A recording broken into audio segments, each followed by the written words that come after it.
봐봐. Okay. Good boy.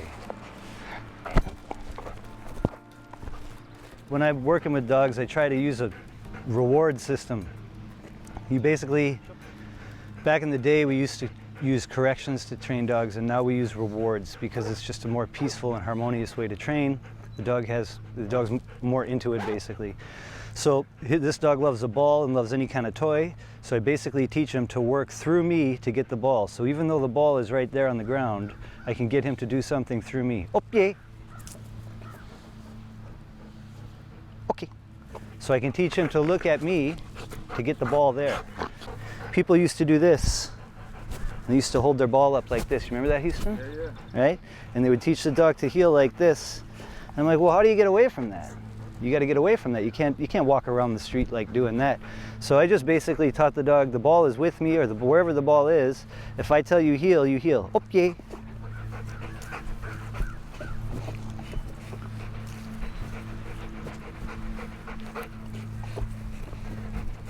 And I often talk about this, Mark, in terms of like, when we first started, Yeah. I came here with no animal, just Yeah. myself, because you had to train me, Yeah.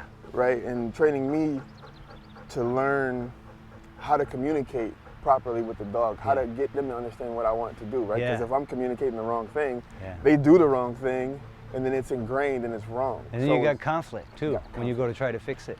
Yeah. You know, and that's what when you have these dogs like Duke, like this, they're so aware Yeah. that every mistake that you make, when you fix that mistake, you create 3 other mistakes Sure. that you have to go back and fix. So come here. One thing I've really gotten into is like exploiting the senses of the dog, right? So he can hear, so I don't talk to him a lot. Yep. That way when I do talk, my commands or my sounds that I make are super relevant and profound. And then the dog has a sense of touch, Chopin. So if I put him in here, get in. If I put him in here and I touch him here, right? That means bark. Yep. And if I touch him here, that means he's released. Sure. So I can take the ball, throw the ball in front, bark. Good. And hit him there, and then he releases. And I try to like think about like human beings, right? Because we're trying to get to certain outcomes. Yeah, And when I'm thinking through a problem or a brand issue, yeah, a lot of the things that I learned up here are still relative, right? Like, how do you understand what you want to do and what are the little small incremental steps that you create compartmentalize. to compartmentalize? Yeah. And so even though we're talking about dog training, there's a human element to this that people, and for me, it's helped me immensely. Yeah, And it's, so, you know, and it's like, it's everything you do. So if you're playing basketball, for example, Yeah. right? You go to practice and what do? You drill reps, man. You just drill reps and reps and reps.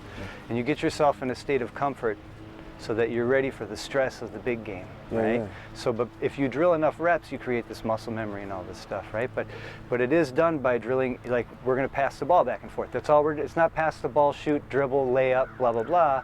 So we're gonna pass the ball for 5 minutes and just pass the ball, pass the ball. It's the same thing with this. If I look at, well, healing is like super complicated, but if I take healing, that means first I gotta teach the head position. yeah, Then I got to teach the body position. yeah. Then I got to teach the body position forward, then backward, then to the right, then 45 and back, and then I have to do turns. So I have to compartmentalize every single one of those. So an example of that would be Chopin. Okay. Okay, right? So there's the first head, so I got the head position there and I just rewarded that. Yep. So then next, okay. I would get him here and I would move backwards, okay, and move an inch. Yep.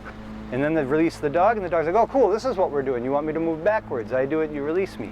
Then I get that worked out, and then I have to separate every single one. And when they're all together, which takes months and months and months, Sure. or when they're all good on their own, then I put them all together.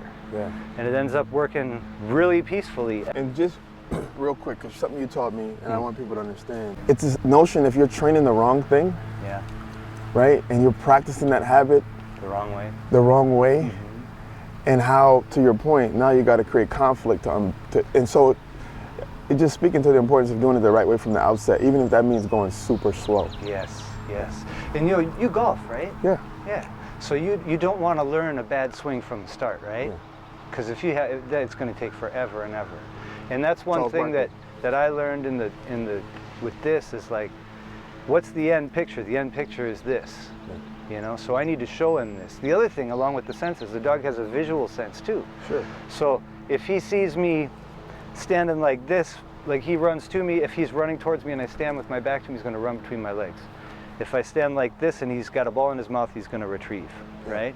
It's all in what he sees. Yeah. So I want to make sure that I manipulate all these things to my advantage, get to the end as quick as I can.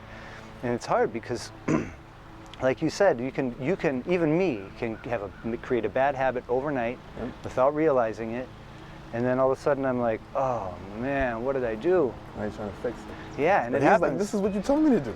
Exactly. That's exactly what happens, and then you have to undo and then redo, and that takes time. Yeah. It takes a lot of time.